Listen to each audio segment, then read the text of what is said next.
এ বিষয়ে সবশেষ তথ্য জানাতে চট্টগ্রাম থেকে যুক্ত হচ্ছেন সহকর্মী নয়ন বড়ুয়া জয়।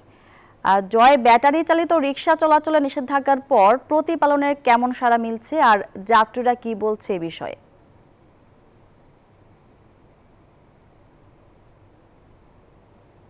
ধন্যবাদ আপনাকে। এর আগের ঘন্টায় কিন্তু আমরা দেখানোর চেষ্টা করেছি। দেখতে পাচ্ছেন ব্যাটারি চালিত অটো রিকশা চলাচল নিষেধাজ্ঞা জারি করেছে আজকে থেকে সিএমপি কমিশনার। তার কারণে ট্রাফিক পুলিশ যারা আছেন তারা কিন্তু সড়কে অভিযান শুরু করেছে।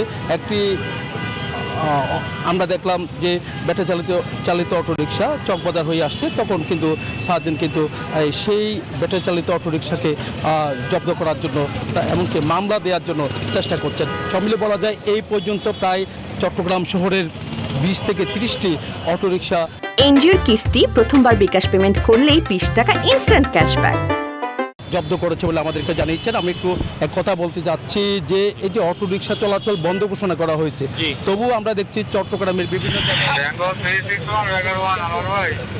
জি, আমাদের অভিযান আজকে থেকে অব্যাহত থাকবে। আমরা সকাল থেকে এখানে এটা সহ মোট 6টা গাড়ি আটক করা হয়েছে। সবসময় এটা চলতে থাকবে আজকে থেকে। ট্রাফিক পুলিশ যেমনটা বলছে সব জায়গায় তাদের অবস্থান আছে বলে আমাদেরকে জানিয়েছে। তো এই ছিল আমার এখানকার সর্বশেষ। ফিরে যাচ্ছি স্টুডিওতে আপনার কাছে। জয়, আপনাকে ধন্যবাদ।